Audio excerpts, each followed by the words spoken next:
The best SEO strategy for 2026 has nothing to do with just stuffing random keywords or buying more tools. If your Etsy listings are stuck on page 55, it is not because you just need better SEO. It's because you're probably doing SEO tactics on Etsy from 2019 and then just sat there wondering why Etsy's not pushing you forward when the platform has changed significantly over the last few years. So in this video, I'm going to show you exactly how to do your SEO optimized for 2026 so that by the end of the video, you can write a killer title and 13 tags to get more views on your listings. And this is the exact same way that I do it, guys, on my personal Etsy shops that has resulted in a lot of traffic coming organically from Etsy. So let's get into it. We're going to start with pillar one, and this is the truth about Etsy SEO. So I don't want any of you guys to start getting confused about this, okay?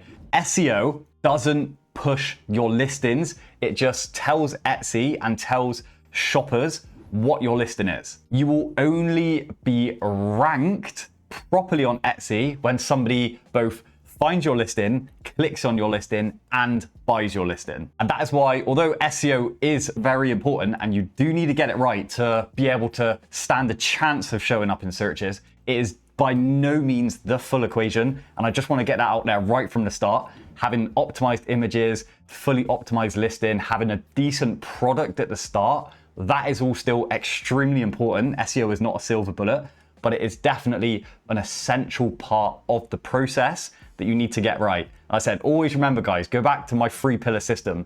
Get seen, get clicked, get bought. Getting seen is a massive part, and that's where SEO and the targeting of the product really comes in. And that's the section of the system that we're going to be covering in detail today. And so if I give you an example on exactly what I'm saying here, you could have the best ever, say, dog mug in the world product, right? It could be the best product for dog mugs. But if there is no mention of dog mug anywhere in your SEO, Etsy is just not going to know what the product is, and they're not going to know who to show it to, and they're not going to be able to match your product to any search queries related to dog mug that the customer is actually searching for. Likewise, if you have the exact same dog mug listing, right, but then you do put dog mug into some of your SEO, but then somebody is out there looking for pet mug and you've got no mention of pet mug in your listing at all, fine, you might still get some traction and some traffic because there's a little bit of a crossover there, but you're not maximizing on the traffic and getting more of those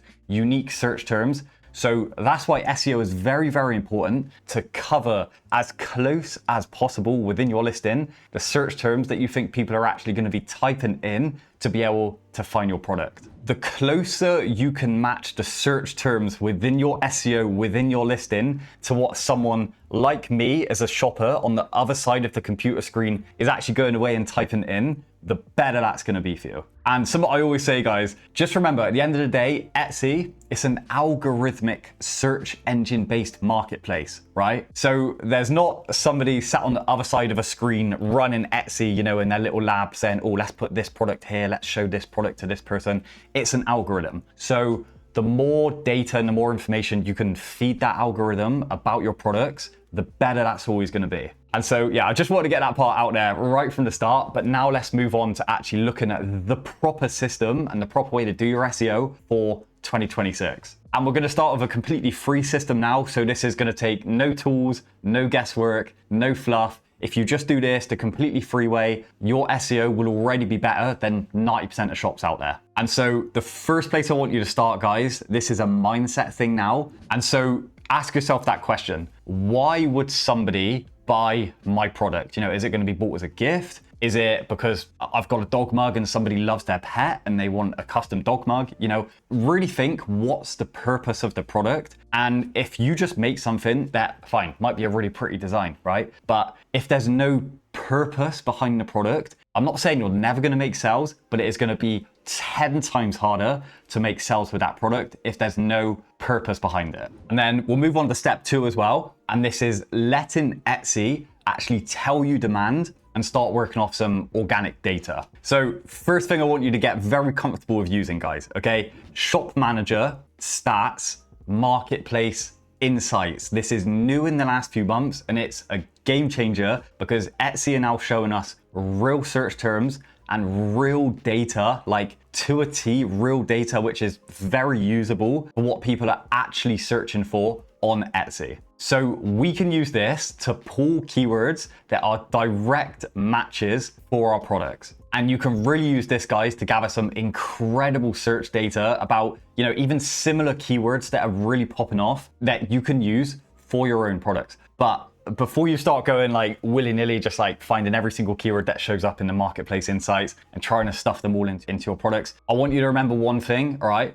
We're business owners here, and we're not just going to stuff keywords in that have not the biggest amount of relevancy to our product, because we still want to protect our conversion rates as high as possible. So we always want to think with any keywords we're putting in our products, the more we can match the keyword to the buyer intent, and the closer that keyword is to what our actual product is, the more likelihood we have of the person finding our product and actually wanting to buy it because it's exactly what they're looking for, okay? So we don't want to just stuff random keywords in to get more views, but not get sales, right? More traffic, fine, it may be good. We might look at it and it might really boost our ego, but if it's the wrong traffic without sales, that's not going to be good. And you really want to protect your conversion rates. This is something I always prioritize on my stores massively. And I always aim above 6%. If you look at your conversion rates and it's below 6%, or, even like below 4%, I'd say you really want to be above 4, then there's probably work to do somewhere. And then I want you to start look at expanding your keywords the right way. And so you only really need to look at 3 main sources to be able to get enough data to expand your keywords properly.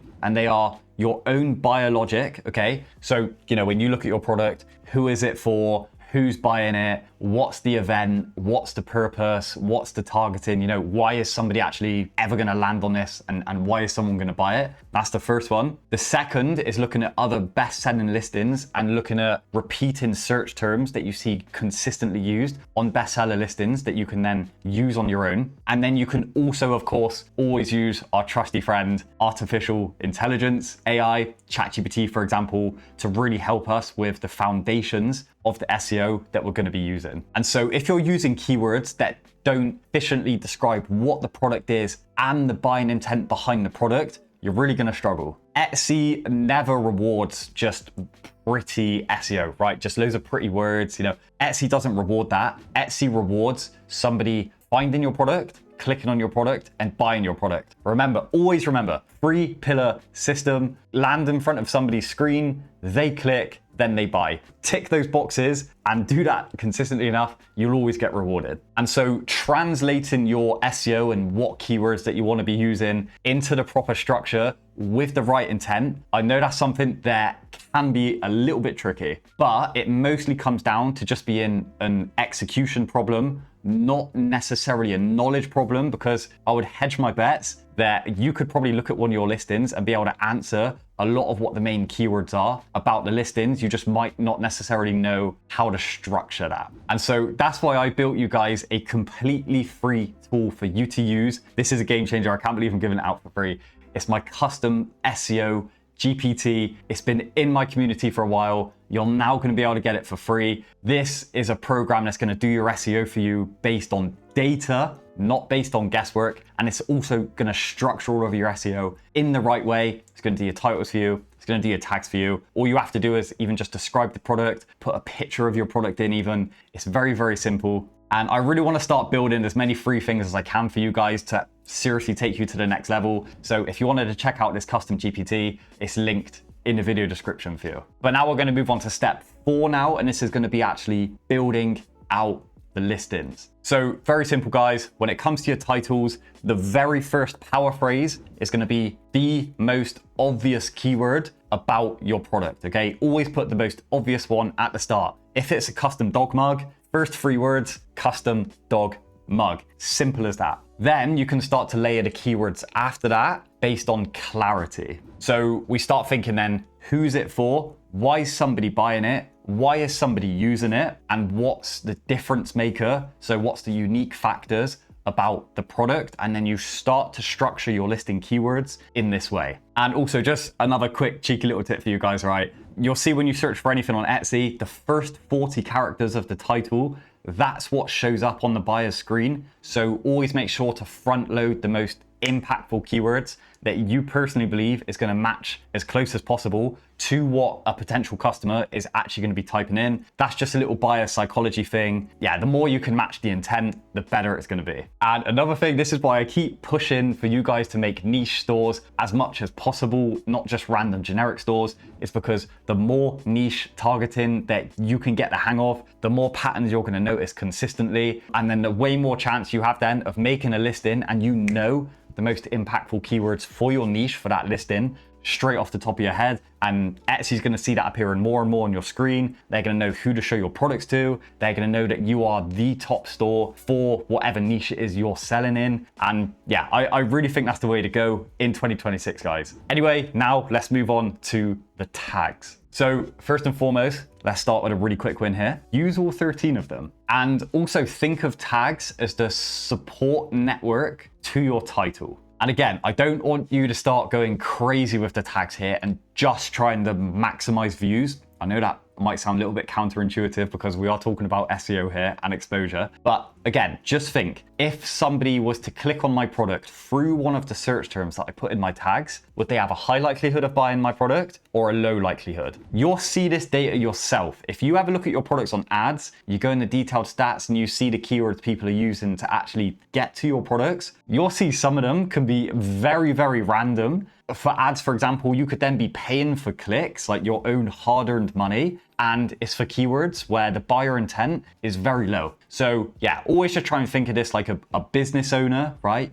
Business forward decisions, not decisions to just inflate views and boost our ego. Always protect the conversion rates. Next, I'll quickly just touch on categories and attributes. Fill them out if you can, guys. This is not a rocket science thing, okay? If you think they're applicable, fill them out. If not, don't fill them out. Not the end of the world. It's not gonna massively affect you, to be honest. And now I wanna move into the fastest way to improve your SEO and most likely one of the more reliable ways. So this is, one of the top level ways to improve your SEO that I'd say much more serious sellers do. And this is using paid research tools, but using them the right way. Because I see 90% of people probably that come to me and I say, how are you doing your research? What tools are you using? They show me the way that they do their research. They're paying a lot of money for some of these tools and they're using them very, very wrong. So if you think that might be you, listen up to this next bit. And so there's a few different ways that you want to be using these tools, okay, to get the most out of them. And I'm going to explain to you all of the ways now that I personally use the tools. So first thing you want to do, guys,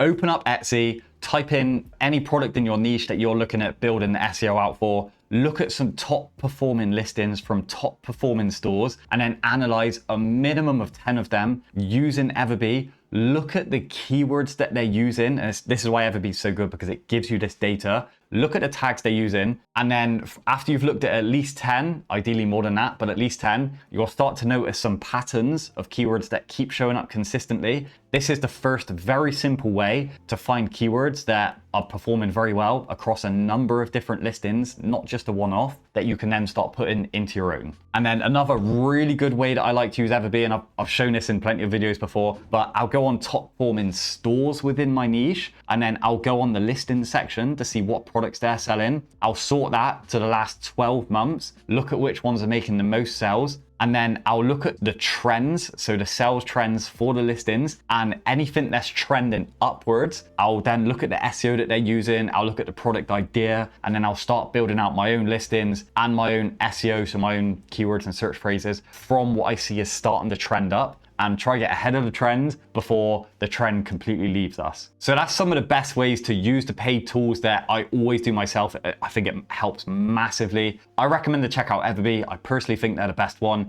If you want to check them out, sponsored link as always in the video description. You can get started with them completely for free. And always just remember, guys, free methods of SEO that I talked at the start of this video, they help to build your understanding, but paid methods of SEO, research and what I've just shown you using Everbee, they help to buy back your time and get you ahead of the game and make you more certain. And now I want to move on to the fourth pillar, guys, which is how you can interpret your listings to actually see if your SEO is currently working or if the problems you have on your shop are maybe not even SEO related at all. And so first of all, if you're getting a ton of impressions, but you're not getting very many clicks, this is not an SEO problem. SEO is actually working just fine. It's putting your products in front of people's screens, but your thumbnail images are not performing anywhere near as good as what they should be. You should be getting click-through rates if you're running ads above 1%. If you're not, go back, redesign your thumbnail images. Then scenario number 2, if you're finding you're getting a lot of clicks, but you're not making many sales, again, this is not an SEO issue.